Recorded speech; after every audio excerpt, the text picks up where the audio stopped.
Amin. Silakan duduk kekasih Tuhan, biji mata Tuhan. Ada shalom semuanya. Minggu ini adalah minggu yang dijepit antara peristiwa kenaikan Tuhan dan tentunya Pentakosta, pencurahan Roh Kudus yang akan kita rayakan minggu depan.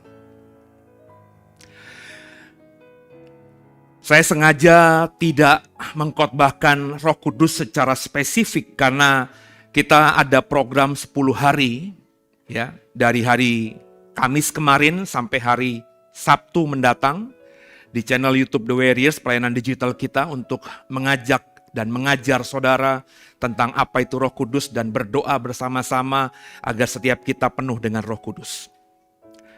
Di minggu yang luar biasa ini saya akan mengajar tentang sesuatu yang sangat prinsipal, sangat prinsip dalam iman Kristen seharusnya. Tapi entah kenapa gereja jarang sekali menyuarakan soal hal ini. Saya nggak tahu, saya selalu bertanya-tanya. Saya sudah mendalami topik ini cukup lama. Di usia pertobatan saya, di usia sekitar 27, 26, saya sudah mendalami soal ini. Tapi saya jujur kesulitan untuk mendengarkan perspektif dari hamba-hamba Tuhan yang saya hormati. Karena mereka yang saya ikuti khotbahnya, mereka yang saya dengarkan pengajarannya, mereka yang saya anggap guru, bahkan jarang sekali atau boleh dibilang tidak pernah sekalipun mengkhotbahkan soal hal ini. Sampai kurang waktu beberapa masa, saya juga bertanya-tanya apakah saya harus seperti mereka, tidak mengajarkan tentang sesuatu yang saya anggap penting ini. Ya maklumlah saudara ya, kalau kita mengagumi orang, terus orang yang kita kagumi itu tidak pernah mengajar ini, kan kita jadi bertanya-tanya, why gitu. Sampai akhirnya suatu waktu, hati saya tidak bisa saya tahan untuk menahan gelora, dan beberapa waktu yang lalu saya sudah pernah mengkhotbahkan ini dan saya sekarang ini mau mendalaminya karena saya mendapatkan rema yang baru dari Tuhan soal topik ini. Menguak fakta Alkitab, kebenaran firman Tuhan tentang Yerusalem baru. Kenapa saya bilang ini penting? Karena inilah goal kita Bapak Ibu. Kita berbuat baik, kita melayani Tuhan, kita melakukan semua firman Tuhan, kita berusaha hidup kudus, kita yang percaya kepada Yesus dan gak mau sangkal Yesus, bukankah endingnya nanti Yerusalem baru?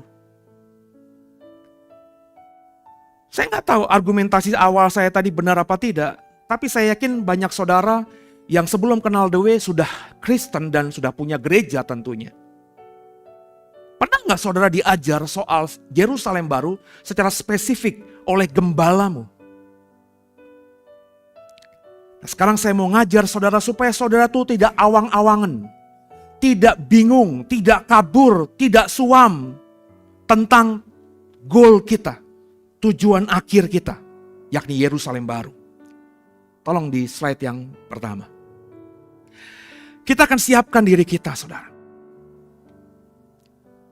Kalau Bapak Ibu sempat mendengarkan pengajaran saya tentang Yerusalem baru beberapa tahun yang lalu, saya berani pastikan itu sudah dipertajam dan agak sedikit mengalami pergeseran pemahaman dengan apa yang saya bagikan kepada Bapak Ibu sekarang. Wahyu 21 ayat 1. Wah, saya minta tolong dong. Yang kacamata ai. Rupanya usia tidak bisa dipungkiri. Tak terbaca saudara apa yang ada di layar. Ya. Wahyu 21 ayat yang ke-10 saya baca dari Alkitab saya. Wahyu 21 ayat 10. Demikian firman Tuhan. Thank you. Lalu di dalam roh, ia membawa aku ke atas sebuah gunung yang besar, lagi tinggi, dan ia menunjukkan kepadaku kota yang kudus itu, Yerusalem, turun dari surga dari Allah. Saudara, dari ayat ini kita coba kembangkan pemahaman kita tentang goal kita, tujuan akhir setiap kita. Yang kau mimpikan itu ini saudara. Saudara kalau ditanya kenapa percaya kepada Yesus, kenapa mau menjadi seorang Kristen, kenapa mau membaca Alkitab, kenapa rajin berdoa, kenapa mau hidup benar, ini kan ini. Nah, dari ayat ini kita coba tajamkan dalam 3 poin. Di ayat ini dikatakan Yohanes dibawa ke atas gunung yang besar lagi tinggi. Ini nggak mungkin tanpa maksud Yohanes menulis begini. Pasti ada maksudnya. Kemudian yang kedua, kota yang kudus itu adalah Yerusalem. Yang kalau Bapak Ibu baca dalam Wahyu pasal 21 ayat 2, Yerusalem di sini merujuk pada Yerusalem yang baru. Bukan Yerusalem yang sekarang sudah ada di bumi ini, di Israel sana, di Timur Tengah sana. Kemudian, poin ketiga dalam ayat ini, kota itu, Yerusalem baru itu, dikatakan turun dari sorga. Nah, ketika kita orang awam membaca turun dari surga, maka saya berani pastikan saudara imajinasinya kemana? Pasti saudara kurang lebih akan sama seperti film di sekitar tahun 2000-an, Independence Day, kalau Bapak Ibu tahu film itu. Film yang viral sekali, box office di Hollywood, di seluruh dunia. Tentang penyerbuan makhluk luar angkasa alien ke dunia ini. Saya masih ingat banget ada satu frame di mana Will Smith, saya lupa namanya siapa dalam peran itu. Dia lagi ambil koran, ya, terus dia baca koran masih di halamannya. Terus dia baru sadar orang-orang kok banyak berkerumunan di luar dan melihat ke atas. Dan ketika dia lihat ke atas, dia melihat ternyata di atas wilayah tempat dia tinggal sudah ada kapal induk dari alien itu. Maka orang-orang Kristen yang memahami ayat ini dengan lugu mengatakan bahwa nanti ada suatu waktu Yerusalem baru yang entah sekarang ini dari mana, entah dari wilayah mana, dari antah berantah, tiba-tiba muncul turun dari surga dan akhirnya datang menghampiri kita. Saya hakul yakin begitulah pemahaman banyak orang Kristen. Saya bahkan bilang kalau di tempat ini mungkin 100% berkata demikian. Coba kembali dimunculkan slide-nya dengan lebih besar. Kata turun di sini saya kasih warna merah. Kenapa? Karena ini tentu dari kata ini kita akan mulai nanti mengekspos pemahaman kita soal Yerusalem baru itu. Kata Yunani yang digunakan adalah kata bainosen. Kata bainosen ini, saudara, secara harfiah artinya coming down, to go down. Either from the sky, entah itu dari langit, atau or from higher land, atau dari tempat tanah yang tinggi gitu.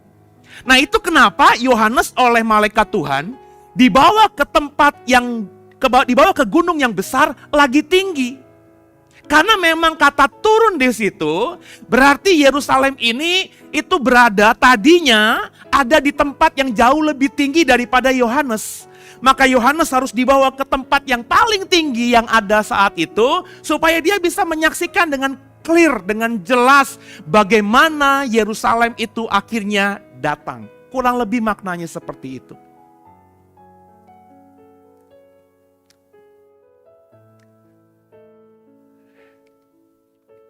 Fakta Alkitab, saudara. Mengatakan dengan clear bahwa tempat yang namanya Yerusalem baru, ini boleh disingkirkan, bahwa tempat yang namanya Yerusalem baru itu bukan wilayah dimensi roh. Itu yang berkali-kali saya bilang.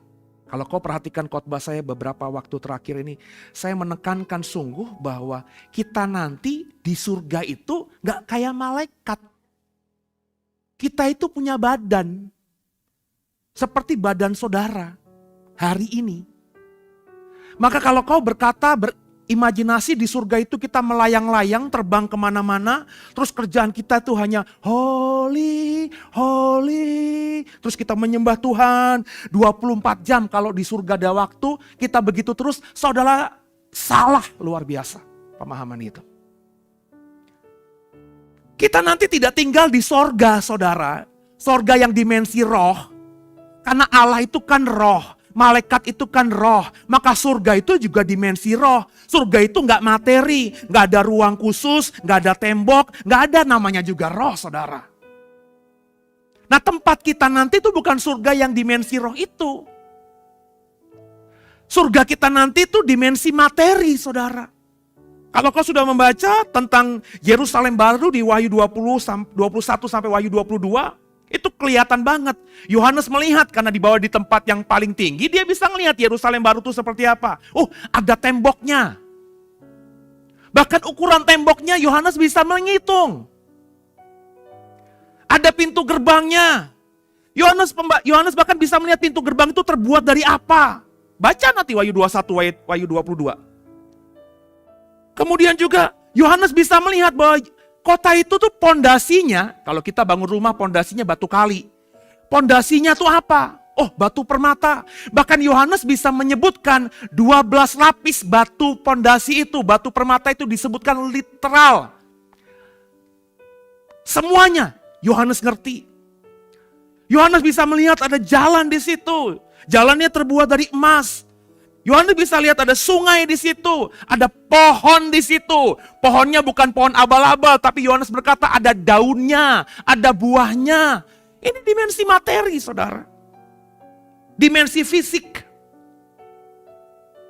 Berarti kalau saudara memahaminya seperti itu, gak heran saudara akhirnya berkata, oh, Yerusalem baru ketika turun ke bumi nanti, itu seperti film Independence Day itu. Atau film-film sekarang ini Avenger. Pesawatnya Avenger tiba-tiba bisa mendarat di rumahnya Iron Man. Kalau kita nonton film Avengers kan begitu. Yerusalem baru itu dimensi materi. Karena Bapak Ibu dan saya ketika dibangkitkan, Bapak Ibu punya lagi tubuh. Seperti tubuh Yesus ketika dia bangkit. Benar-benar bisa ngobrol, benar-benar bisa dilihat mata oleh orang-orang yang masih hidup zaman itu, bisa disentuh. Bapak Ibu ngebayangin gak ketika Yesus dengan tubuh kebangkitannya berjalan dengan 2 orang murid ke Emmaus? Kira-kira ada gak di tengah perjalanan 2 orang murid itu tepok-tepok pundaknya Yesus, atau Yesus tepok-tepok pundaknya 2 murid itu, kemudian mereka berjalan berpegangan tangan? Pasti ada, saudara. Maka kita bukannya roh, kita adalah tubuh kebangkitan seperti tubuhnya Yesus. Maka tempat kita nanti juga harus seperti itu. Agak aneh kalau Bapak Ibu nanti dibangkitkan dengan tubuh kebangkitan, kemudian saudara hidup dalam kekekalan dalam dimensi roh. Buat apa tubuh ini kalau kita tidak bisa menikmati tubuh ini seperti kita menikmati tubuh kita sekarang di bumi ini? Itu kenapa Alkitab katakan malaikat nanti ngiri sama manusia ketika dalam kekekalan. Karena malaikat itu roh. Hari ini mereka mungkin lebih tinggi daripada kita. Mereka bisa kemana-mana. Bisa hilang. Bisa pergi ke sana seketika. Nanti kita dalam tubuh kebangkitan bisa melakukan apa yang malaikat lakukan. Tapi kita punya tubuh. Itu kerennya, saudara.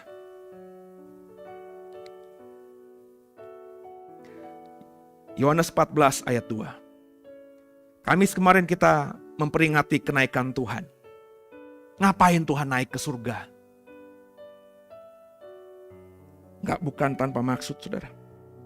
Saya baca untuk saudara. Di rumah Bapakku banyak tempat tinggal. Jika tidak demikian tentu aku mengatakannya kepadamu. Sebab aku pergi ke situ untuk menyediakan tempat bagimu. Yesus yang sudah bangkit dengan tubuh kebangkitan pergi ke sorga, dimensi roh, tempat Bapa, agar dia menyiapkan Yerusalem baru. Tempat dia nanti dan Bapak Ibu yang percaya kepadanya tinggal dalam kekekalan. Kisah 1 ayat 9 sampai 11. Sesudah ia mengatakan demikian, terangkatlah ia disaksikan oleh mereka dan awan menutupinya dari pandangan mereka. Ketika mereka sedang menatap ke langit waktu ia naik itu, tiba-tiba berdirilah 2 orang yang berpakaian putih dekat mereka, ayat 11. Dan berkata kepada mereka, hai orang-orang Galilea, mengapa kamu berdiri melihat ke langit? Yesus ini yang terangkat ke surga meninggalkan kamu akan datang kembali dengan cara yang sama seperti kamu melihat dia naik ke surga. Sebenarnya saudara, Ini terjemahan LAI oke lah gitu ya. Tapi kalau menurut saya sih kurang pas. Saya nggak terlalu srek dengan terjemahan ini. Kenapa? Bapak Ibu di ayat 11 aja perhatikan. Di sini ada kata dalam bahasa Indonesia langit dan sorga. Perhatikan ya. Mengapa kamu berdiri melihat ke langit? Langit ada. Kemudian dua malaikat berkata kepada murid-murid gini, Yesus ini yang terangkat ke sorga. Jadi seolah-olah langit dan sorga itu dua hal yang berbeda. Padahal kalau kita membaca bahasa asli yang bahasa Yunaninya, bahasa asli Perjanjian Baru, dua kata yang diterjemahkan langit dan surga ini menggunakan kata Yunani yang sama, yakni Uranos. Uranos itu ya sorga, ya langit. Jadi mestinya terjemahannya kayak King James. Saya suka sekali terjemahan King James. Terjemahan King James itu Uranosnya diterjemahkan dengan heaven. Jadi kalimatnya kalau diterjemahkan dalam bahasa Indonesia, hai orang-orang Galilea, mengapa kamu berdiri melihat ke surga? Yesus ini yang terangkat ke surga, meninggalkan kamu. Jadi clear bahwa Yesus itu naik ke surga. Kalau kita membedakan langit dan surga, seolah-olah di langit ada surga, di surga ada langit. Dua hal yang berbeda, padahal ini bicara mengenai tempat yang sama, yakni tempat di mana Bapa tinggal. Bapa kami yang ada di dalam surga. Yesus ketika sudah memperoleh tubuh kebangkitan, hari Kamis kemarin kita rayakan, dia naik ke surga. Bertemu kembali dengan Bapa. Jadi wahyu dan kisah para rasul yang kita baca barusan selaras. Yesus kembali ke surga untuk siapkan Yerusalem baru untuk kita. Yang nantinya akan ditinggali bersama oleh Yesus Kristus dan semua orang yang percaya. Sehingga tergenapi firman Tuhan dalam Yohanes 14 tadi. Agar di mana aku berada, kamu berada.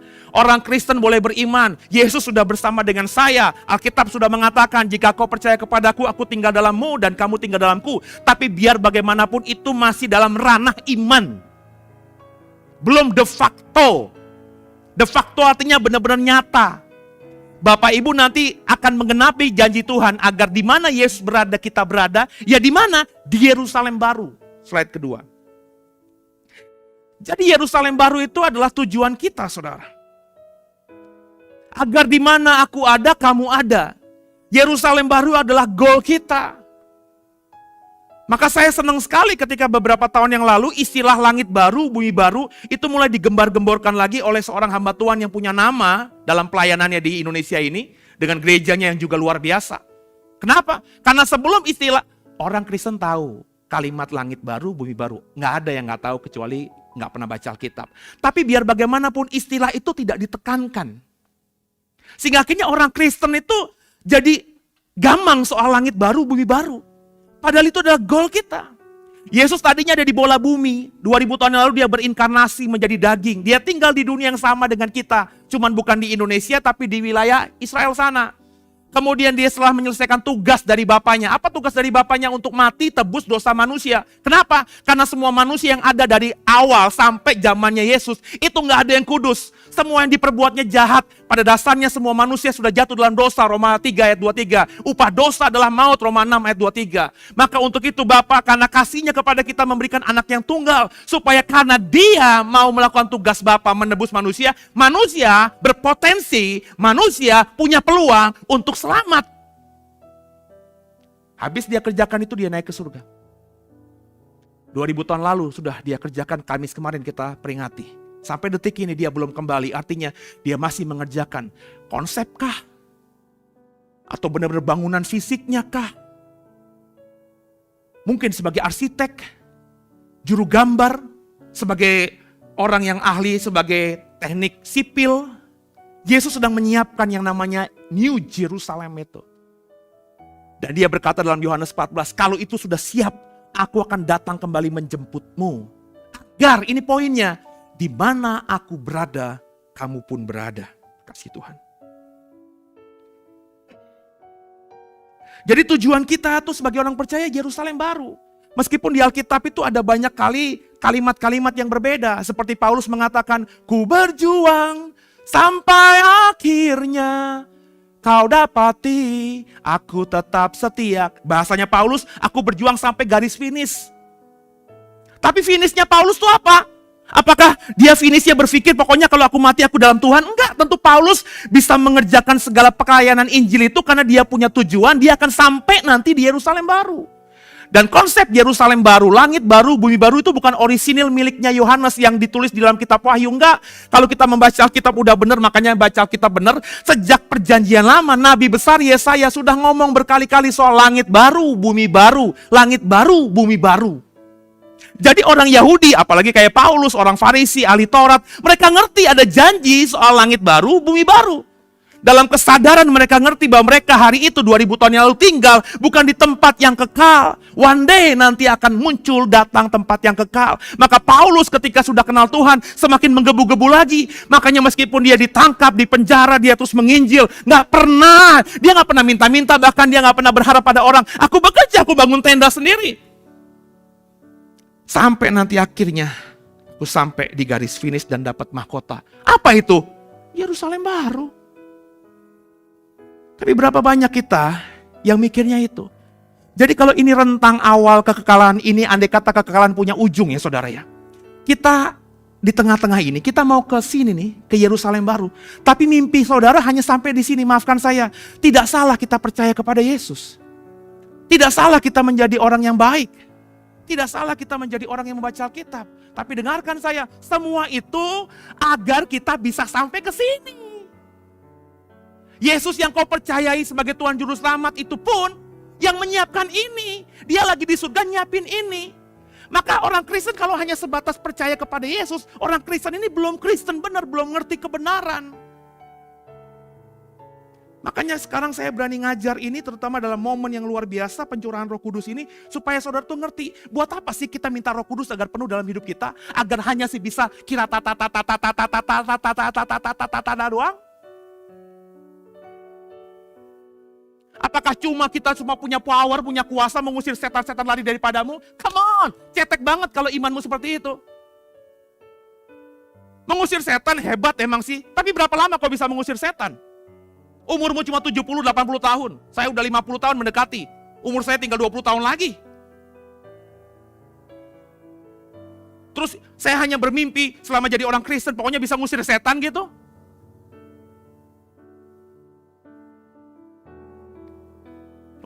Saya pokoknya ngajar aja deh. Terus mimpi saya sebagai orang Kristen hanya mengajar orang agar tahu firman aja gitu. Saya harus dalam konsep saya mengajar orang tentang firman agar orang yang saya ajar soal firman Tuhan tuh ngerti kemana dia harus pergi. Apa goalnya, apa visionnya, apa missionnya, apa tujuan hidupnya, apa cita-citanya. Cita-cita kita apa? Bahasa orang awam tuh sorga. Tapi sudah saya jelaskan, kita tuh nanti dalam kekekalan bukan di surga yang dimensi roh.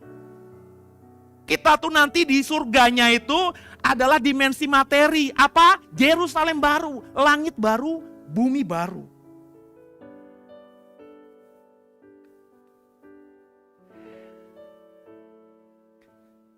Wahyu 21 ayat 1.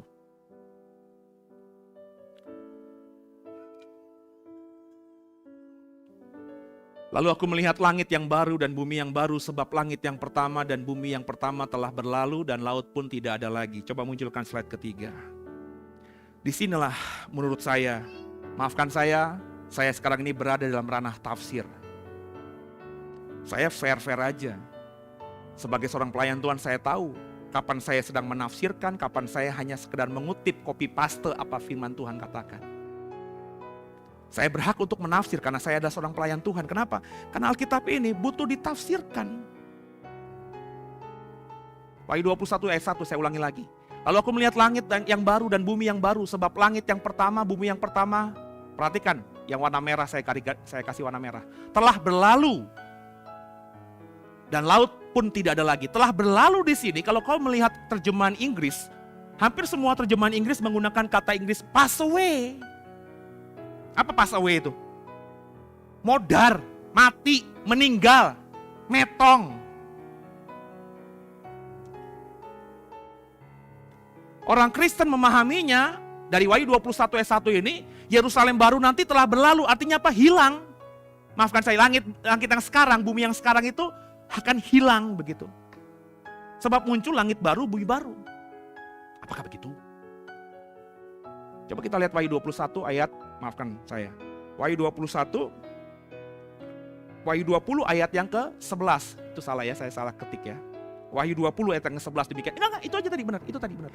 Cuma saya salah tulis dalam buka kurungnya tadi ayatnya. Dan aku melihat suatu tahta putih yang besar, dan dia yang duduk di atasnya, dan dari hadapannya, perhatikan yang saya pakai tulisan warna merah. Lenyaplah bumi dan langit dan tidak ditemukan lagi tempatnya. Kalau kita membaca ayat ini di Wahyu, langit dan bumi yang sekarang itu kata Alkitab berlalu lenyap.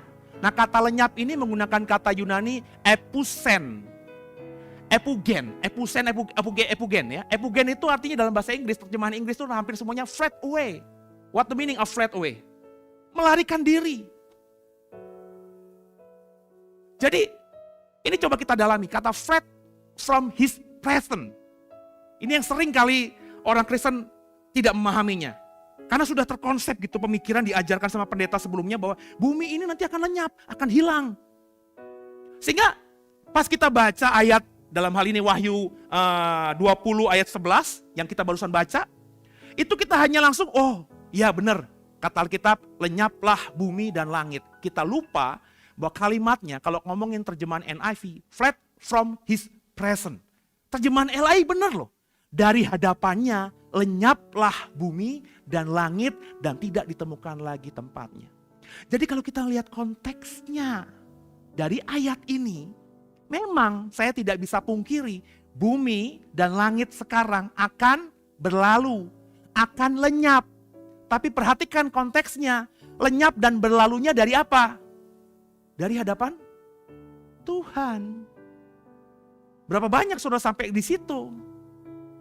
Karena sudah punya pemikiran bumi ini akan hilang, akan lenyap, maka ketika baca ayat ini, ya udah artinya memang lenyap, artinya memang berlalu. Kita lupa bahwa kalimatnya, kalimat lengkapnya, lenyapnya itu dari hadapan Tuhan. Berlalunya dari hadapan Tuhan. Jadi bumi ini nanti akan lenyap dari hadapan Tuhan. Kalau saudara berkata demikian, itulah kebenaran. Tapi kalau saudara mengatakan, bumi ini nanti akan lenyap, akan hilang begitu saja, mungkin nanti ditabrak meteor, akhirnya hancur, itu tafsir. Nangkep ya saudara? Itulah perbedaan tafsir dan perbedaan apa kata Tuhan. Tuhan hanya berkata, dari hadapanku nanti lenyap langit dan bumi yang kau tinggali, Seno. Nah, lenyapnya gimana? Berlalunya gimana? Bagaimana menjelaskannya? Nah, sebagian besar kelompok Kristen berkata, ya bumi itu lenyap, ya hilang aja gitu Pak. Makanya muncullah ya imajinasi bahwa nanti beberapa tahun ke depan ada planet besar yang sedang mengarah ke perputaran bumi dan nanti akan menabrak bumi dan akhirnya hancurlah bumi, semua yang tinggal di di atas bumi akan lenyap. Makanya banyak negara-negara sedang menyiapkan teknologi agar mencari planet tempat kita tinggal nanti, sehingga ketika waktu itu sudah mendekat kita bisa ngungsi. Kayak film apa tuh? 2012, ingat? Ya, tahun 2012 kan katanya mau kiamat itu. Kan filmnya ada tuh. Yang dibangun di daerah pegunungan Himalaya, ya, Cina, Rusia, Amerika, negara superpower tuh membangun Bahtera Nuh begitu. Ya. Maka muncullah imajinasi seperti itu. Itu area tafsir. Apakah Alkitab berkata demikian? Coba kita kulik. Bagaimana lenyapnya dari hadapan Tuhan itu? Jadi kuncinya saudara, ya, bahwa langit dan bumi lenyap, tapi lenyapnya kata firman Tuhan dari hadapannya. Nah, istilah langit yang baru, bumi yang baru, saya bilang tadi bukan orisinil di kitab Wahyu.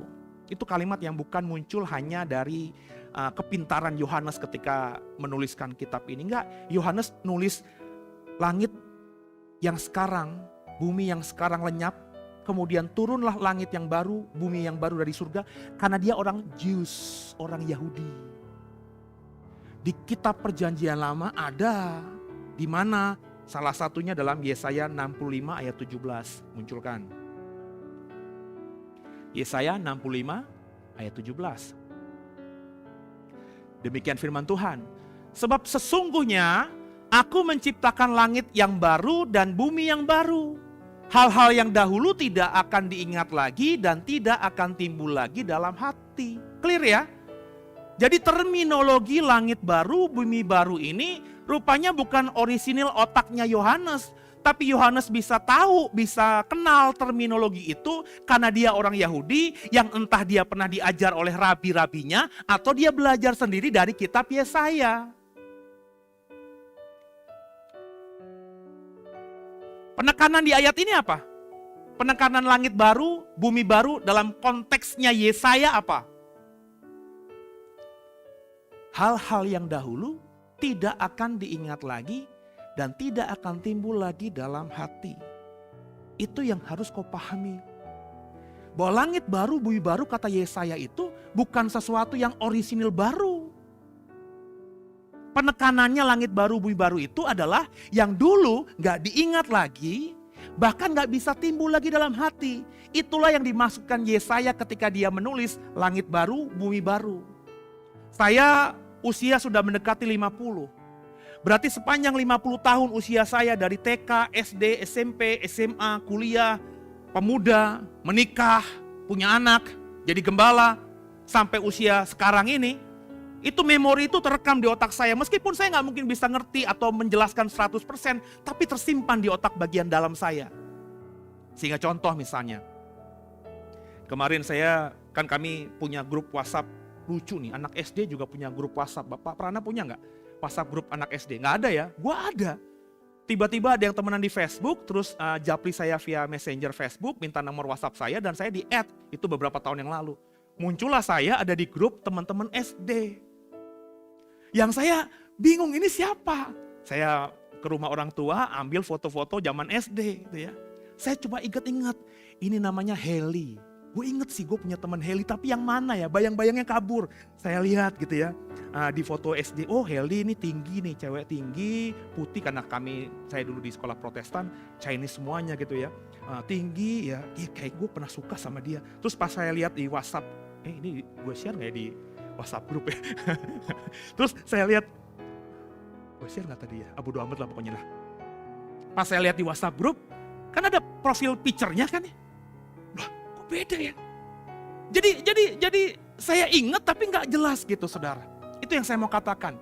Jadi hari ini ketika saya disentuh otak terdalam saya, itu akan keluar tuh tiba-tiba ya. Saya teman SMA tuh gak ingat banyak, kecuali yang dekat-dekat saya banget saya ingat, tapi saya tahu, dia tuh teman SMA gue lihat fotonya kayaknya gue pernah sekelas sama dia. Tapi apa yang saya lakukan itu susah. Baru nanti kalau ketemu, lo belaga lah, kan dulu kita madol bareng lah, kita ke puncak bareng lah. Ya, karena dulu, ya zaman saya sejaman sama Pak Prana ketika madol ke puncak kan. Iya kan? Ya, tiba-tiba kabur, ada teman punya mobil gitu ya, kita naik mobil ke puncak bareng gitu ya. Bodo amat, besok-besok tiba-tiba kemana kalian semua, dipanggil ke BK terus dijemur suruh hormat sama bendera gitu ya. Pokoknya ada aja lah kenakalan SMA dulu kan. Pas di ngobrolin begitu di warung kopi, oh iya gue ngerti lo gitu ya. Karena wajah bisa berubah. Dan Alkitab katakan, andai kata nanti saya masuk ke Yerusalem baru, maka semua memori itu ya dikatakan tadi ya, itu tidak akan diingat lagi, tidak akan timbul lagi dalam hati. Keadaannya benar-benar baru. Nanti yang tidak ingat lagi, saya akan jelaskan. Apakah semua memori kita akan hilang, atau hanya memori-memori tertentu saja yang akan hilang. Itu Alkitab menjelaskan cukup detail, saudara. Jadi istilah baru di Yesaya ini, ya langit baru, bumi baru, itu menggunakan kata Ibrani hadasah. Jadi kalau ada Bapak Ibu kasih nama anak hadasah, itu artinya baru. Hadasah itu dikembangkan dari kata dasar, kadas. Kadas ini bukan sakit kulit ya. Nanti bilang bukan, kadas, hadasah. Itu kalau kita dalami bahasa Ibrani, kadas atau hadasah itu bisa dua artinya. Benar-benar baru, kalau benar-benar baru tuh tadinya nggak ada. Terus ada. Atau diperbaharui. Bisa dua ini. Jadi ketika orang Yahudi mengatakan hadasah, kita harus menerka nih, hadasahnya itu benar-benar baru atau yang diperbaharui. Makanya kalimatnya harus jelas. Makanya dalam Alkitab juga begitu. Makanya kalau Bapak Ibu menguasai bahasa asli itu sangat penting sekali. Supaya kita bisa mengerti si penulis Alkitab ini mau arahnya kemana.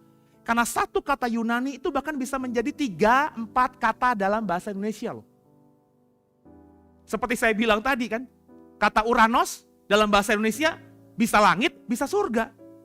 Dalam bahasa Yunani mah Uranos. Ya. Sehingga untuk bisa mengerti Uranosnya tuh, Uranos cuma langit, Uranos yang benar-benar surga, kita harus lengkap baca dalam seluruh ayatnya itu. Itu seni dalam menafsirkan Alkitab tuh begitu Bapak Ibu. Nah perhatikan Yesaya 65 ayat 19, tolong dibukain.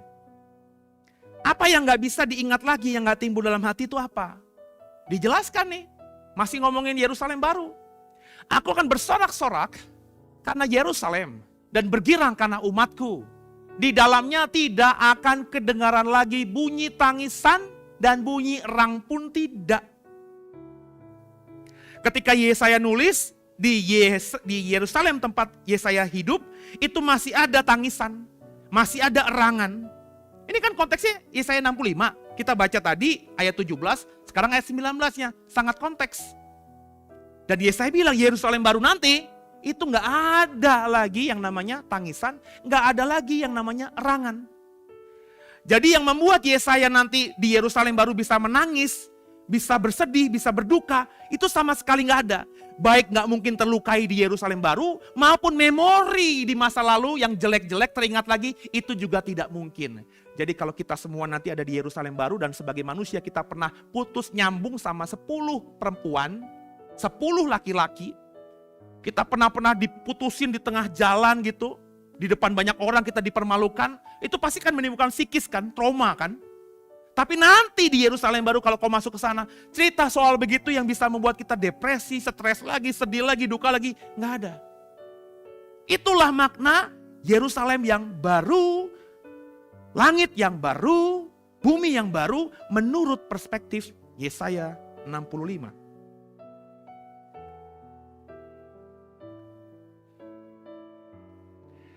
Kembali ke Yohanes di kitab Wahyu. Ketika dia berkata ngomong Yerusalem baru. Bapak Ibu nanti baca di rumah ya. Pasal 21, pasal 22. Saya cuma ngutip aja.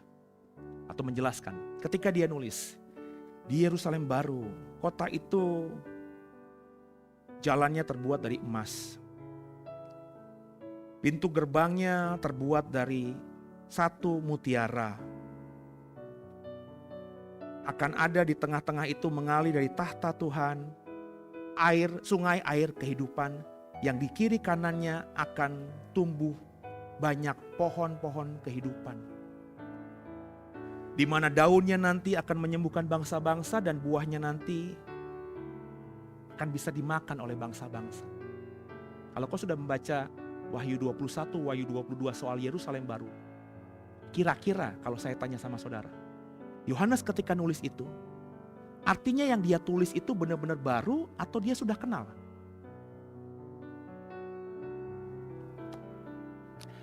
SMA kelas 2. Saya 92, 93. Tiba-tiba kau yang masih ingat di tahun 93 itu, di zaman kita SMA kelas 2 saya. Ada sesuatu yang baru yang tidak pernah saya tahu sebelumnya. Waktu SMP saya sudah cukup terkejut karena ikut les komputer. Waktu SD gak ada. Saya masih ingat salah satu praktek itu adalah ngetik. Ngetik 10 jari. Tak-tek, tak-tek, tak-tek, tret, tak-tek, tak-tek, tak-tek. Anak SD selalu belajar begitu. SMP kelas 1 begitu. SMP kelas 2 begitu. Tiba-tiba di SMP kelas 3 mulai itu. SMP kelas 2, kelas 3 ada lab komputer. Ketika saya masuk pertama kali di rumah gak punya komputer tentunya. Mesin tik seingat saya ada. Itu deg-degan. Gimana nyalainnya? Dulu masih pakai DOS. Disketnya tuh gede banget tipis gitu. Masuk cerit. Desktopnya segede bagong. Kalau hari ini yang desktopnya segede itu udah kelas apa namanya itu? Server. Ya. Kalau zaman dulu mah emang segede gitu. Ya. Terus printernya masih pakai tinta. Ngik, jek jek jek jek jek jek. Ngik, jek jek. jek bunyinya begitu. Saya masih ingat banget pas SMA, tiba-tiba teman saya yang memang, saya SMA di SMA 78, Kemanggisan, daerah Kebun Jeruk. Batu Sari, dekat Bina Nusantara situ. Itu SMA paling bagus di zaman saya. SMA 78 sekarang pun masih salah satu terbaik negeri di Jakarta. Itu beradanya kan di tengah-tengah komplek pajak. Dan lu tahu dong di zaman Orde Baru, bapak ibu kita yang kerja di pajak itu gimana? Tajir. Ya. Tiba-tiba ada temen bawa kotak gitu, warna kuning, warna hijau, yang saya nggak pernah tahu apa itu. Pager. Itu nama pager, kata pager itu baru pertama kali gue kenal di 2 SMA itu. Kayak orang blow on gitu. Apaan sih itu? Karena otak saya masih sampai kepada hanya komputer itu, yang DOS itu. Oh ternyata itu kayak mesin yang bisa menyampaikan pesan. Itu zaman itu tuh terkagum-kagum deh pokoknya. Ya. Tiba-tiba tirit, dibuka. Yang nanti pulang ya, mama pas pulang nanti kamu gak ada. Ada pesan kayak gitu, bisa muncul begitu. Sesuatu yang hanya bisa tadinya dilakukan kalau kita teleponan. Handphone belum ada. Nangkep ya? Masih di telepon umum, masukin koin, cetek. Yang kadang-kadang masukin koin turun lagi, Saya masih mengalami pacaran begitu Bapak Ibu. Ke telepon umum bawa satu kantong plastik koin. Ya, supaya masukinnya banyak gitu ya, supaya teleponnya lama. Saya masih mengalami itu. Jadi pager itu sesuatu yang baru yang saya nggak ngerti. Kalau handphone, saya masih ngerti karena handphone itu teknologinya mirip dengan telepon rumah, paling nggak begitu. Cuman bisa dibawa-bawa, bisa mobile. Tapi pager itu sesuatu yang baru zaman itu.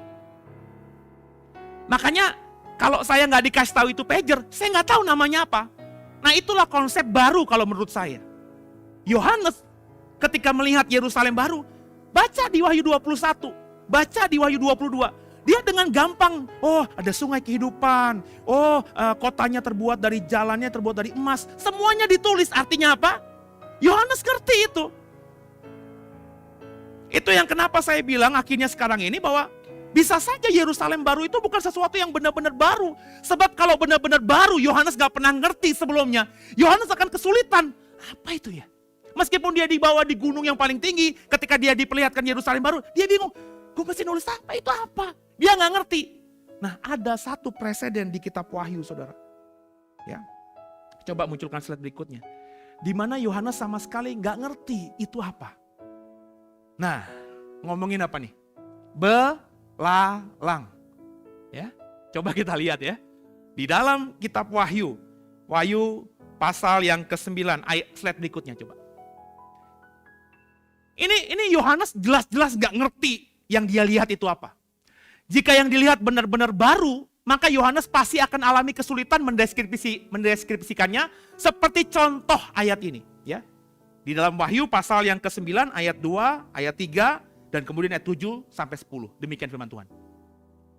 Maka dibukanya pintu lubang jurang maut itu. Lalu naiklah yang pertama, perhatikan yang saya kasih warna merah, asap. Yang pertama kali Yohanes lihat asap. Oke. Dari lubang itu bagaikan asap tanur besar dan matahari dan angkasa menjadi gelap dan oleh asap lubang itu. Dan dari asap itu berkeluarlah belalang-belalang. Pertama dilihat asap. Terus ternyata bukan belalang-belalang ke atas bumi. Dan kepada mereka diberikan kuasa sama seperti kuasa kalajengking di bumi. Ini kan kesulitan. Mana ada belalang punya kuasa kayak kalajengking. Rupa belalang-belalang itu sama seperti kuda. Ini gimana coba? Belalang ya belalang, mana ada mukanya kayak kuda. Yang disiapkan untuk peperangan. Dan di atas kepala mereka ada sesuatu yang menyerupai mahkota emas. Muka mereka, ya kepalanya udah seperti kuda tapi belalang. Muka mereka sama seperti muka manusia. Nah loh. Dan rambut mereka sama seperti rambut perempuan. Gigi mereka sama seperti gigi singa. Dada mereka sama seperti baju jirah. Bunyi sayap mereka bagaikan bunyi kereta-kereta yang ditarik banyak kuda. Yang sedang lari ke medan peperangan. Dan ekor mereka sama seperti kalajengking dan ada sengatnya. Coba perhatikan baik-baik. Ini makhluk apa coba? Kenapa kalimatnya begini? Sederhana bagi saya. Karena Yohanes gak pernah tahu itu makhluk apa sebelumnya. Dia gak ngerti apa yang dia lihat itu. Sehingga ketika Tuhan bilang tulis, dia menuliskan ya dengan kosakata yang apa yang dia ngerti. Makanya kacau balau seperti ini. Pertama kayak asap, terus tiba-tiba enggak, belalang. Tapi belalang kok mukanya kayak kuda. Ya. Terus di atas kepalanya ada mahkota lagi, rambutnya kayak rambut perempuan lagi. Mukanya kayak muka manusia, giginya kayak gigi singa, ekornya kayak kalajengking. Ini jelas-jelas kan bukan belalang. Dalam kitab Wahyu banyak kayak gini. Itu yang saya bilang saudara. Ya. Jelas kalau ini adalah simbolik nih. Bapak Ibu jangan mengharapkan nanti muncul makhluk yang model begini. Saya bahkan antara 50-50 nih. Saya bahkan masih menafsirkan yang dilihat oleh Yohanes ini sebenarnya ada helikopter atau drone. Nangkep gak? Kan dia lagi lihat akhir zaman nih. Ya, dilihat peperangan akhir zaman kan. Terus dia lihat helikopter. Coba kalau lo zaman Yohanes 2000 tahun yang lalu. Tuhan kasih lihat yang namanya helikopter. Gimana deskripsi ini coba? Di zaman itu gak ada mesin. Ya. Bentuknya kayak belalang, ya helikopter mirip kayak belalang. Ekornya kayak ada sengat, ya benar helikopter kan punya ekor, ada peluru kendali, bisa membunuh. Mukanya kayak manusia, helikopter sekarang buatan Rusia, mukanya juga udah mulai mirip kayak manusia. Bahkan di zaman tahun 45 ketika Perang Dunia Kedua, helikopter ada yang dilukis pakai muka-muka manusia, benar nggak? Bayangin kalau itu helikopter yang dilihat oleh Yohanes. Saya yakin Yohanes nggak bisa ngejelasinnya, nulisnya bingung, makanya dia nulis seperti ini. Yaitu tafsir ya, helikopter. Jadi kalau maksud saya, kalau Yohanes nggak ngerti, kalau benar-benar dia belum lihat, nulisnya model begini. Tapi dalam sungai, dalam kitab, dalam kota Yerusalem baru, clear. Saya ketika membaca Wahyu 21, Wahyu 22, saya bahkan cenderung untuk menafsirkannya literal, apa adanya. Karena bagi saya jelas, nggak ada yang bingung di situ. Nah, kekasih Tuhan, biji mata Tuhan. Yohanes baru melihat tentang makhluk ini. Dia nggak ngerti itu apa. Makanya dia menuliskannya seperti ini. Nah, sekarang coba kita dalami lebih lagi. 2 Petrus 3 ayat 5-7. Mereka sengaja tidak mau tahu bahwa oleh firman Allah langit telah ada sejak dahulu. Dan juga bumi yang berasal dari air dan oleh air. Dan bahwa oleh air itu bumi yang dahulu telah binasa dimusnahkan oleh air bah. Tapi oleh firman itu juga langit dan bumi yang sekarang terpelihara dari api dan disimpan untuk hari penghakiman dan kebinasaan orang-orang fasik. Ini juga ngomongin soal langit baru, bumi baru. Konteksnya Petrus yang menceritakan. Dalam konteksnya Petrus. Kenapa saya bilang langit baru bumi baru? Coba munculin aja deh ayat 13-nya.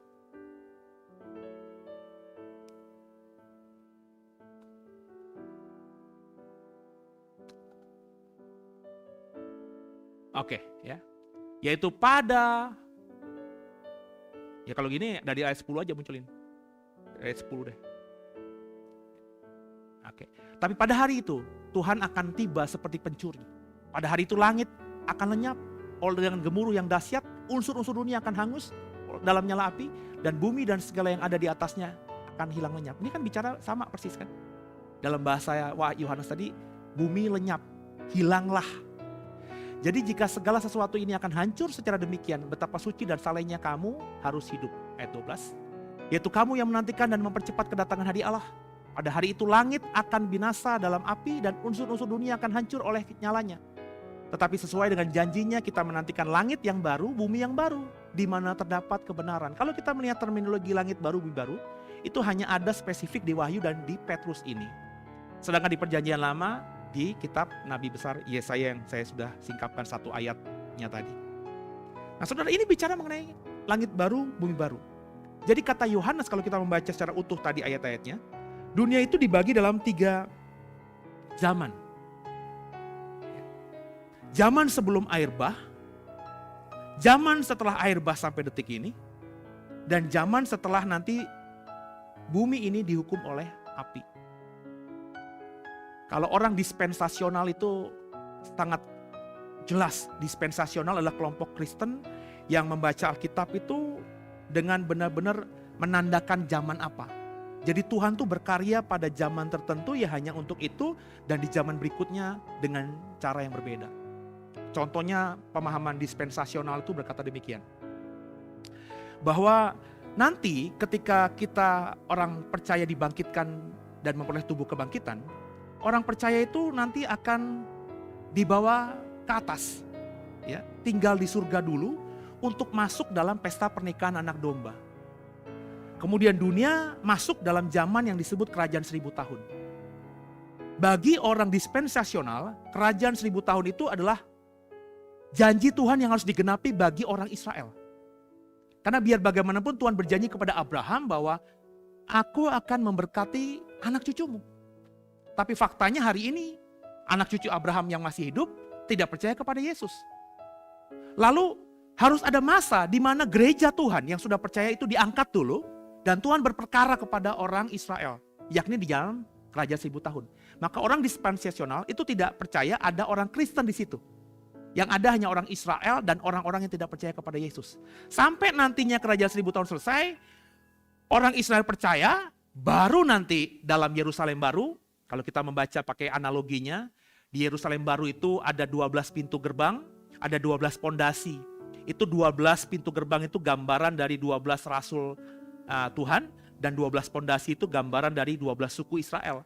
Maka di Yerusalem baru itu akan ada orang Israel dan juga ada orang Kristen. Kurang lebih begitu. Nah, kembali kepada pemahaman tadi, saudara. Bahwa di zaman Nuh itu, saudara, bumi dikatakan dimusnahkan oleh air. Coba kita buka Kejadian 6 ayat 7. Kejadian 6 ayat 7. Berfirmanlah Tuhan, aku akan menghapuskan manusia yang telah kuciptakan itu dari muka bumi, baik manusia maupun hewan, dan binatang-binatang melata dan burung-burung di udara, sebab aku menyesal bahwa aku telah menjadikan mereka. Perhatikan, bahwa di zaman Kejadian 6 sebelum air bah, Tuhan ingin membunuh semua manusia. Tuhan ingin menghancurkan bumi ini, dimusnahkan oleh air bah. Pertanyaannya, bumi hancur enggak? Enggak. Nuh masih hidup di bumi yang sama. Cuma bedanya ketika Nuh keluar bahtera, semua yang hidup yang di luar bahtera mati. Bahkan untuk waktu beberapa lama, Nuh harus mengeluarkan beberapa burung, benar gak? Kenapa? Ya karena untuk menandakan sudah ada tunas baru belum yang muncul. Sampai akhirnya ada burung merpati kembali ke bahtera membawa beberapa pucuk dari pohon daun zaitun. Itu artinya ada pohon zaitun, karena pohon zaitun memang pohon yang kuat sekali Bapak Ibu. Mungkin sudah terendam beberapa lama, ada beberapa yang masih hidup dan mulai mengeluarkan tunas, dan itulah yang diambil oleh merpati dan dibawa ke Nuh, dan Nuh berkata, ya kita keluar. Buminya masih bumi yang sama. Nah, bagaimana nanti ketika bumi dimusnahkan oleh api? Dalam ayat-ayat yang kita baca di 2 Petrus tadi. Coba kembali ke 2 Petrus 3 ayat yang ke-12 deh.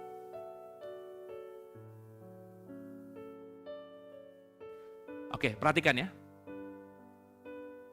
Yaitu kamu yang menantikan dan mempercepat kedatangan hari Allah. Perhatikan ini. Pada hari itu, langit akan binasa dalam api dan unsur-unsur dunia akan hancur karena nyalanya. Sekarang saya tanya sama Bapak Ibu. Dari ayat 12 ini, yang kau maksudkan unsur-unsur dunia itu apa?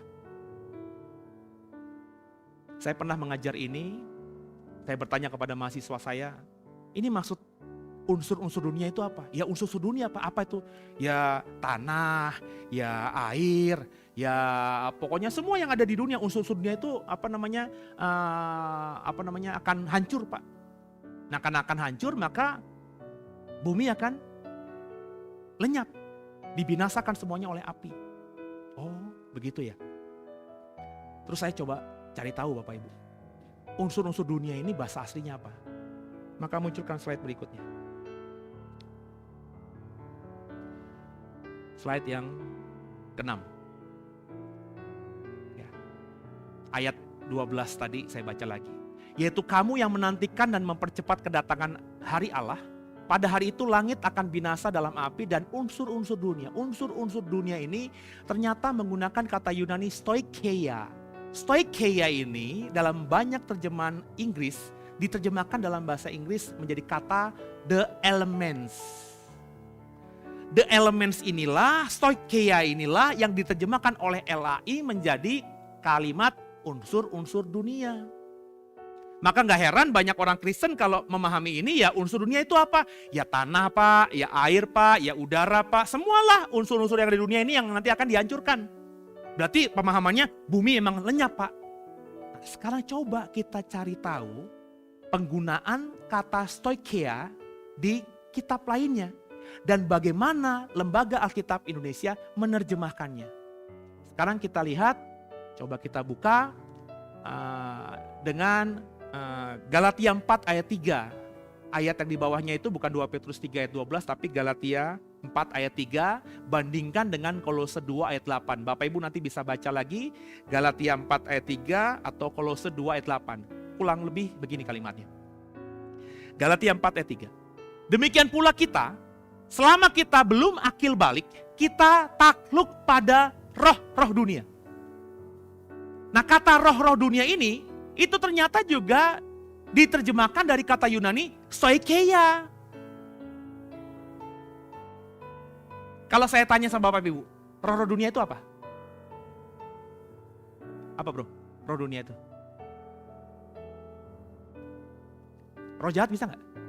Bisa dong. Ya kan? Roh-roh dunia ya roh jahat, setan. Jadi kalau kita membaca dua ayat ini saja, stoikeia, sudah bisa dibayangkan di otak kita dua hal yang berbeda. Satu unsur-unsur dunia, air, tanah, itu yang nanti akan lenyap.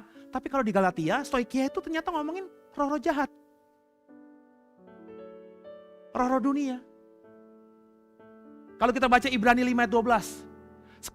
Sebab sekalipun kamu ditinjau dari sudut waktu, sudah seharusnya menjadi pengajar. Kamu masih perlu lagi diajarkan asas-asas pokok dari pernyataan Allah. Nah, asas-asas pokok ini pun diterjemahkan dari kata Yunani stoikeia. Jadi itu makanya maksud saya, kita nggak bisa berkali-kali sampai berbusa saya ngomong.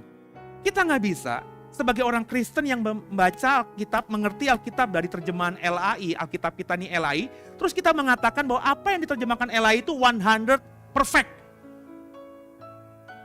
Sebab kalau kau menggunakan tadi di 2 Petrus 3:12 ketemu soal Yerusalem baru langit baru, bahwa unsur-unsur dunia nanti akan dihapuskan, dilenyapkan, dibakar oleh api, otak kita, oh berarti nanti di akhir zaman bumi ini akan hangus oleh api. Pohon dibakar oleh api, air karena begitu panasnya air juga akhirnya hilang, udara juga hilang, semua bumi akan hancur oleh api, unsur-unsur dunia. Ternyata kalau kita membaca stoikeia di kitab lainnya, di pasal lainnya, di ayat lainnya, stoikeia itu roh-roh dunia. Wah. Berikutnya lagi asas-asas pokok. Wah. Makanya kalau kita sedikit mau belajar, maka kita pasti akan punya pemahaman yang beda dengan apa yang diajarkan orang dunia. Jadi saudara, unsur dunia, roh jahat, asas pokok itu berarti ya asas-asas di dunia ini. Bahwa kalau kau menabur itu yang kau tuai, kalau kita berbuat baik sama orang kita akan nanti jadi diberkati nanti ke depannya. Pokoknya unsur-unsur dunia lah, pemikiran dunia. Kalau kita nabung kita akan pangkal kaya, itu kan unsur-unsur dunia tuh, ya. Asas pokok keduniawian. Itulah semua nanti yang dikatakan Alkitab di dalam 2 Petrus akan dihanguskan oleh api. Bukan sekedar pemahaman pohon dihancurkan oleh api, air nanti dihapuskan oleh api, tanah. Tapi semua tadi, roh jahat juga. Pemikiran-pemikiran manusia, pemikiran kita hari ini nih, yang sangat bersifat kedagingan, duniawi, itu akan dibakar oleh api juga. Jadi yang akan binasa dan hancur oleh api adalah semua yang membuat bumi ini rusak. Bumi kan rusak bukan cuma gara-gara Adam. Bumi rusak juga bukan gara-gara iblis. Bumi rusak juga bukan gara-gara pemikiran dan kutuk. Bumi rusak akibat, ya tadi, akumulasi. Dari dosa yang satu, dosa yang awal, akhirnya terus berkembang sehingga akhirnya rusaklah dunia ini. Dan dikatakan di dalam pemahaman saya soal 2 Petrus 3 tadi, semua yang merusak bumi akan lenyap. Nah kalau semua yang sudah merusak bumi lenyap, artinya apa? bumi kembali dalam keadaan seperti sebelum terkutuk karena dosa. Itu kenapa saya bilang bahwa Yerusalem baru itu adalah Taman Eden yang diperluas meliputi seluruh bumi. Kalau Bapak Ibu mengerti dan dalami lagi, ini memang sejak awal rencana Tuhan begitu. Tuhan ciptakan gambarnya, ditaruh di Taman Eden dengan perintah, mulai hari ini kuasailah bumi dan penuhilah bumi. Adam dan Hawa yang ditempatkan di Taman Eden disuruh menguasai bumi. Maksudnya apa? Maksudnya agar anak cucunya Adam berkembang sehingga Taman Eden yang tadinya seumprit yang ada cuma di antara sungai Efrat, Tigris, Gihon, Pison akhirnya meliputi bumi. Tapi semua rencana Tuhan untuk Adam agar bumi semuanya penuh Taman Eden, jadi Taman Eden gagal gara-gara dosa. Itu makanya Tuhan yang berperkara sendiri. Hari ini Tuhan lagi nyiapin itu. Jadi Tuhan gak butuh manusia lagi, Tuhan yang menyiapkan. Aku pergi ke rumah Bapa menyiapkan rumah bagimu agar di mana nanti aku berada, kamu pun berada. Kalau rumah sudah jadi, aku akan menjemputmu kembali. Wah, ketika saya beberapa waktu yang lalu ketemu benang merahnya gitu, wah sukacita luar biasa. Jadi Bapak Ibu, coba kita buka Mazmur 115 ayat 16. Ini ayat yang sering dilupakan orang. Langit itu langit kepunyaan Tuhan. Dan bumi itu diberikannya kepada anak-anak manusia. Bahasa Ibraninya Adam. Adam itu artinya dari tanah. Tapi kalau kita ngerti filosofi kenapa dikasih nama Adam, bukan semata dia dari tanah, tapi Adam yang pertama itu Tuhan katakan, Alkitab katakan diciptakan menurut gambar dan rupa Allah.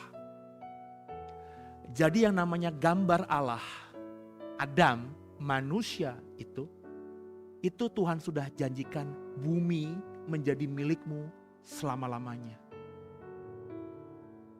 Tuhan kalau sudah berfirman, ya, amin. Di Yerusalem baru, yang masuk ke sana siapa? Malaikat? No. Penghuni surga lainnya? No. Alkitab dengan jelas, Yohanes 14 tadi ngomong, Yerusalem baru nanti kalau sudah jadi, Tuhan akan bawa kita ke sana agar di sana kita bersama-sama dengan Dia. Berarti yang menghuni Yerusalem baru siapa? Kita. Kita ini siapa? Manusia. Makanya kalau kita membaca Wahyu 21, Wahyu 22, kalimatnya banyak bangsa nanti. Mereka itu merujuk pada siapa? Manusia. Memang manusianya berbeda dengan manusia zaman kita sekarang. Kita itu manusianya terdiri dari tubuh, darah, dan daging. Dibelek keluar darah.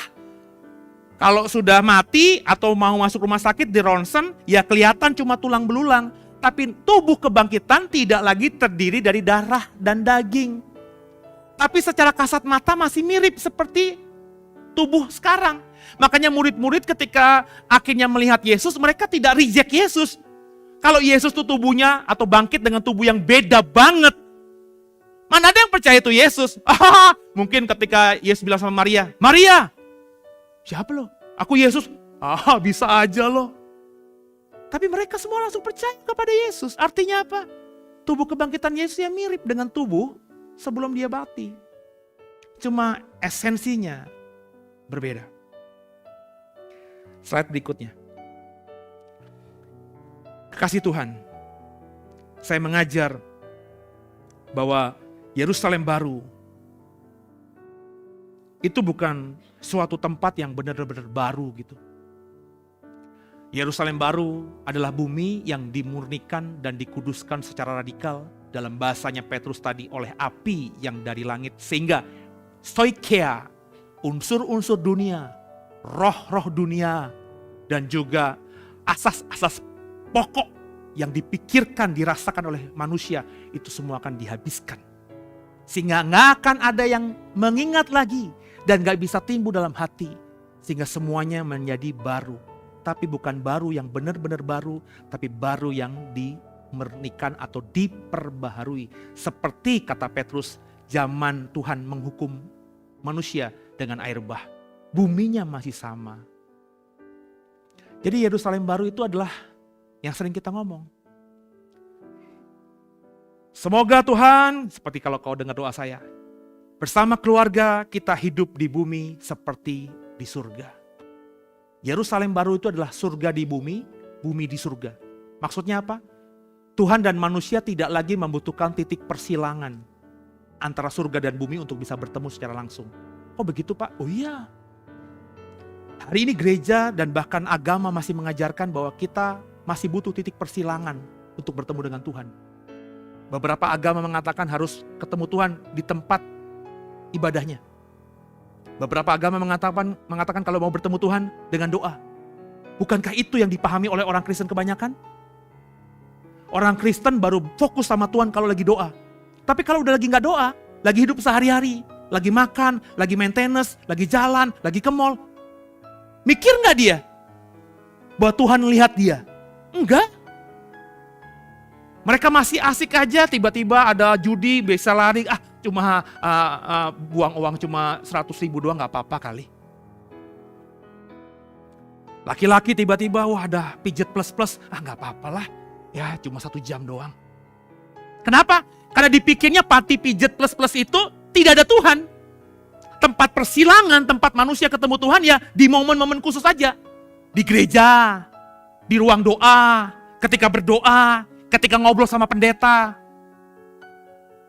Yerusalem baru gak butuh begitu Bapak Ibu. Kenapa manusia begitu? Karena memang itu yang diajarkan oleh Alkitab. Kalau boleh jujur, di perjanjian lama clear, slide berikutnya. Titik persilangan itu pertemuan antara surga dengan bumi. Di perjanjian lama itu clear banget Bapak Ibu. Tempatnya di mana? Di ruang Maha Kudus, di tabut perjanjian. Di luar itu Tuhan gak ada. Di perjanjian baru, dalam diri Yesus. Makanya Yesus berkata, Thomas, kau masih udah kenal aku selama ini? Kau masih belum kenal aku? Kau masih bertanya sama aku di mana Bapa? Dengarkan aku Thomas. Kau lihat aku, kau lihat Bapa. Artinya apa? Yesuslah ketika 2000 tahun lalu ada di bumi. Itu titik persilangan. Sehingga Yesus dimanapun dia berada, dia bisa ngelakuin mujizat karena dia memang Tuhan. Di luar itu, kalau Tuhan yang gak perintahkan, gak terjadi apa-apa. Yerusalem baru kita gak butuh titik persilangan. Karena Yerusalem baru itu surga di bumi. Yerusalem baru itu juga bumi di surga. Maksud saya, kita sama Tuhan selama-lamanya. Slide berikutnya. Di manakah Yerusalem baru nanti?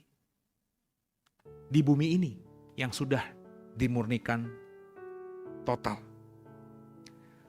Kekasih Tuhan, kenapa saya bilang tadi Yerusalem baru itu surga di bumi? Ada beberapa indikasi, beberapa menit terakhir ini saudara. Kita coba buka. 1 Raja-Raja 6 ayat 19-20.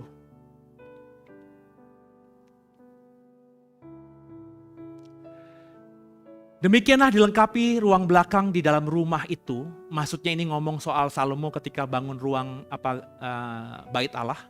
Di belakang bait Allah, di belakang rumah itu, di sebelah dalam sekali, supaya di sana ditaruh tabut perjanjian Tuhan. Berarti ini ngomongin siapa nih? Ruang Maha Kudus ya. Ruang belakang itu 20 hasta panjangnya, 20 hasta lebarnya, 20 hasta tingginya. Panjang, lebar, tingginya sama. Ruang Maha Kudus itu panjang, lebar, tingginya sama. Dalam bahasa raja-raja ini, panjang, lebar, tingginya masing-masing 20 hasta. Di ruangan 20 hasta panjang, lebar, tinggi yang sama itu, ditaruh tabut perjanjian, disitulah titik persilangan, disitulah Tuhan hadir. Hingga sampai benar-benar begitu kudusnya, hingga yang level imam besar pun, itu gak sembarangan masuk, hanya sekali dalam setahun.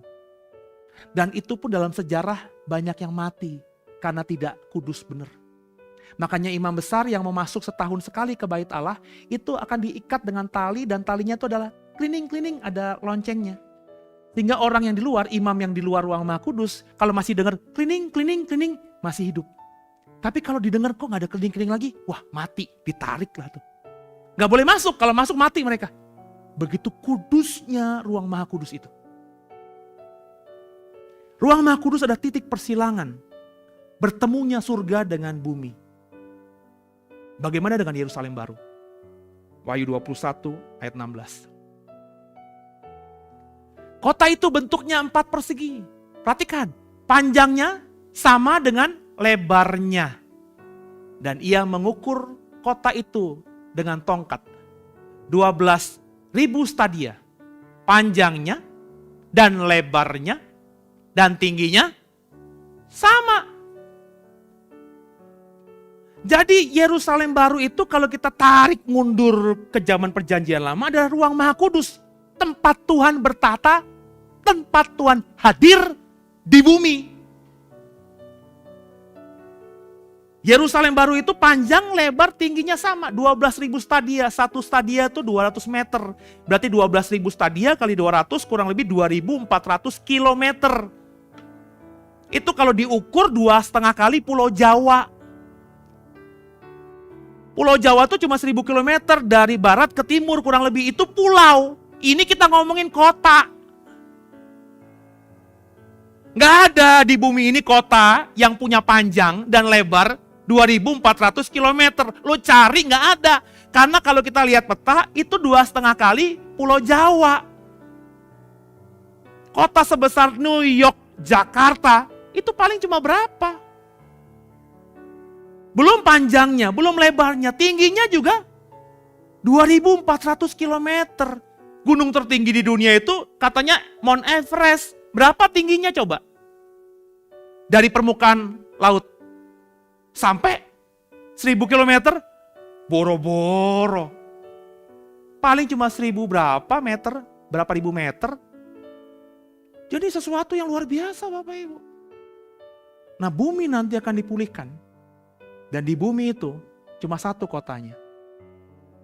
Yerusalem baru. Dan itu tempat kita. Kita di sana nggak ingat kita yang di sini. Meskipun sama-sama kita tinggal di bumi. Saya menafsirkan begitu karena Mazmur 115 tadi. Bumi sudah ditentukan, diberikan untuk manusia. Jadi saudara, kalau kita sudah paham apa itu Yerusalem baru, mestinya sekarang kita bertanya bagaimana kita bisa sampai ke sana. Tuhan Yesus sedang siapkan Yerusalem baru untuk kita. Saya termasuk orang yang tidak percaya nanti Yerusalem baru itu turun dalam artian benar-benar turun harafiah begitu. Tapi bumi yang diperbaharui. Ya, Yohanes bilang turun dari surga karena memang nanti yang mengusahakan adalah Tuhan. Hari ini Tuhan sedang mengkonsepkan mungkin, merencanakan dengan sungguh, dengan detil bentuknya.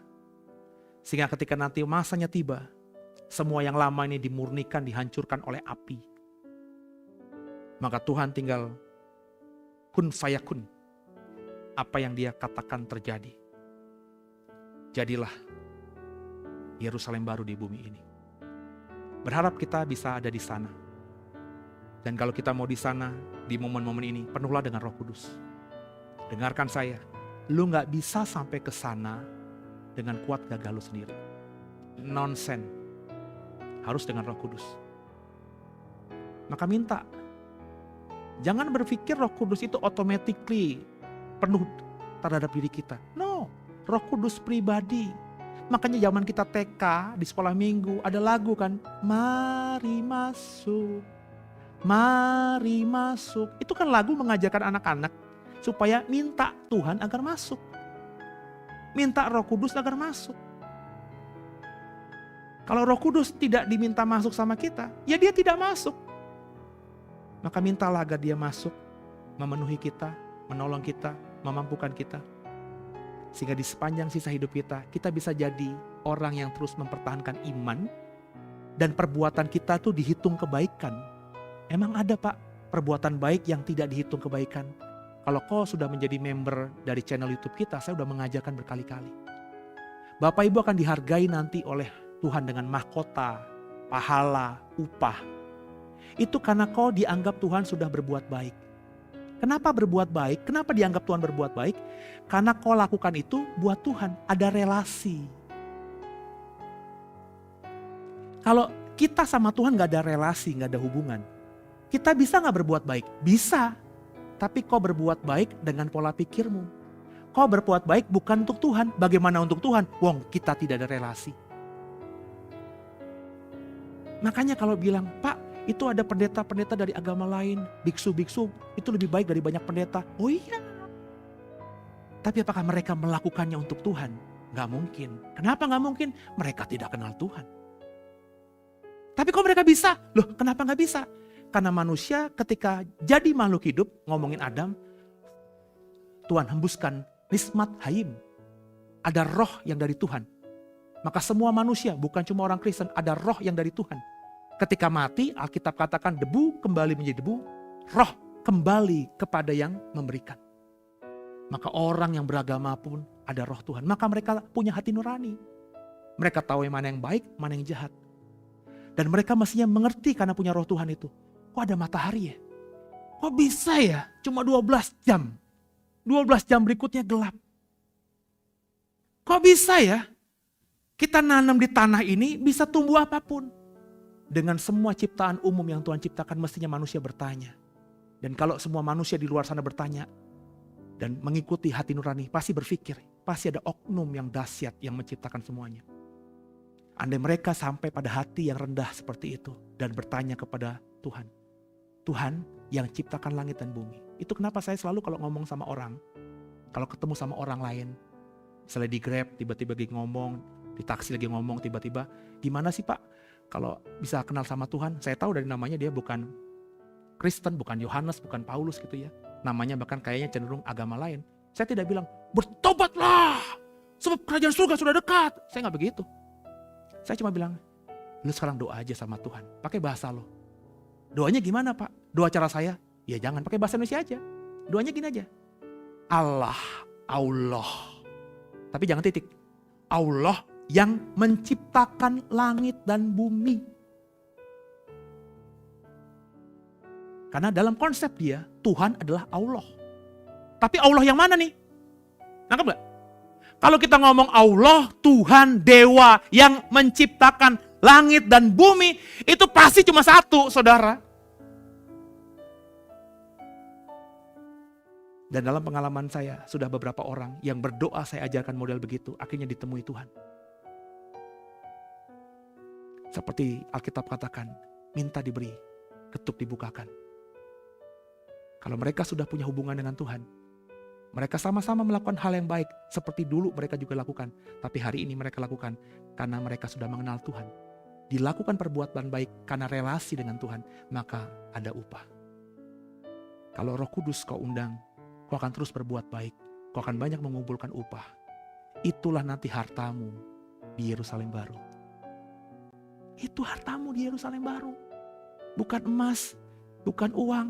Karena semua yang di bumi sekarang, kata Alkitab, akan habis oleh ngengat, oleh api.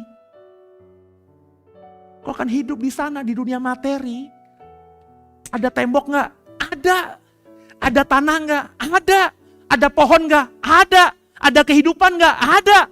Cuma berbeda memang kalau sekarang kita mungkin masih kawin mengawinkan, ada nafsu seksual. Di sana gak kita akan hidup seperti malaikat, artinya kita tidak mikirin itu lagi. Tapi kehidupan kita, namanya ada sungai kehidupan, ada ikan gak? Mancing bisa gak? Kalau mancing ikan kira-kira masih bisa makan gak? Kalau makan ikan kira-kira enak pakai sambal gak? Kalau pakai sambal berarti masih butuh pohon cabai gak? Kok diem aja sih? Saya sangat yakin, aku yakin, bahwa meskipun tidak disebutkan binatang-binatang ada di sana, ada di sana. Nah untuk sampai ke sana, supaya dalam kekalahan kau kaya, kumpulkan di sini hartanya. Apa itu? Salah satunya. Terus kata Tuhan dalam amanat agung, jadikanlah segala bangsa muridku. Maka dalam hidupmu kalau kau diberkati kaya, nggak terpanggil jadi pendeta, jangan jadi pendeta. Ya pakai kekayaanmu untuk tolong banyak orang yang melayani. Kalau nggak mau menolong saya karena Pak Seno gerejanya gede kok di Jakarta kok. Ya udah, yang di kampung-kampung, yang di pelosok, support mereka. Saya berkali-kali bilang mereka tuh ya, kalau tabur sebulan 300.000, 500.000. Bagi kita 500.000 tuh, aduh, ini saya kalau makan siang nanti habis ini sama anak-anak. Paling sedikit ya segitu. Lihat aja si lo makannya kayak gimana. Makan KFC aja gak bisa cuma 2 ayam, 1 nasi. Bener gak? Itu kalau 1 paket pahe 2 aja udah berapa itu? Tapi kalau kau kasih mereka yang di kampung tuh, yang di pelosok tuh, saya sebutin aja tuh, di Sulawesi kah, di Papua kah, di Kalimantan kah. Aduh. Kalau kau gak tahu namanya, nomor rekeningnya, hubungin saya, hubungin admin. Nanti saya kasih namanya, nomor teleponnya, nomor rekeningnya. Lo langsung kasih ke orang itu, jangan via saya. Sebab kalau via saya kau pasti berpikir, nanti persepuluhannya diambil Pak Seno lagi. Emang lu pikirannya jahat aja sih. Tapi kalau mau, saya kasih. Kalau kau kaya, diberkati, untuk apa? Dibawa mati? Nggak bisa. Paling bisa beli peti mati yang gambarnya perjamuan terakhir. Itu pun maaf ya, kalau kita ditaruh di situ masih bisa nikmatin nggak? Peti mati itu ada yang dikasih beludru, dilapisi sofa, empuk banget. Saya pernah tuh. Jadi ada kayak sofa kerajaan gitu ya Bapak, yang ada lekukan-lekukan, ada pintil-pintilnya. Itu peti mati begitu di dalamnya. Saya sentuh, wih empuk banget. Tapi yang ditaruh di sana cuman gak bisa merasakan apa-apa. Maka saya bilang sama teman-teman, kalau saya mati nanti, beli tripleknya di material. Toh debu juga kembali menjadi debu. Gak usah di formalinan, gak usah. Makanya kalau habis gue mati, langsung kubur. Gak usah belaga-belaga, kita 7 hari. Supaya menghormati pendeta kita. Menghormatin apa? Gue hidup aja lo gak hormatin. Pas mati dihormatin, gue buat apa? Langsung kubur. Di mana tuh kuburan dekat tuh? Jelupang aja. Nggak usah di San Diegoan, jauh. Yang ada ntar lo malah naik Grab ke sana pulang pergi 500 juta, ngomel-ngomel. Ke kuburan Seno aja 500.000. Jelupang situ. Ya. Sewa ambulan di Partai Gerindra tuh banyak tuh. Ambulan gratis tuh. Yang saya lihat soalnya yang penting Gerindra yang lewat tuh. Ya. Saya ngajar ini karena saya sayang sama saudara. Di momen pencurahan Roh Kudus ini jangan sia-siakan. Ya, memang Roh Kudus bisa diminta kapan saja. Tapi dengerin, di hari-hari ini bukan cuma saudara yang meminta Roh Kudus. Banyak orang. Bukankah firman Tuhan berkata, 2 orang, 3 orang sepakat dalam nama Tuhan. Tuhan dengan Tuhan jawab. Maka di momen ini, di mana banyak gereja juga berdoa meminta agar penuh dengan Roh Kudus, ambil bagian di situ. Kalau kau penuh dengan Roh Kudus, kau akan hidup menyenangkan Tuhan. Yerusalem baru bukan saja jadi pasti, tapi di sana kau dapat harta yang luar biasa besar. Semoga diberkati. God bless you.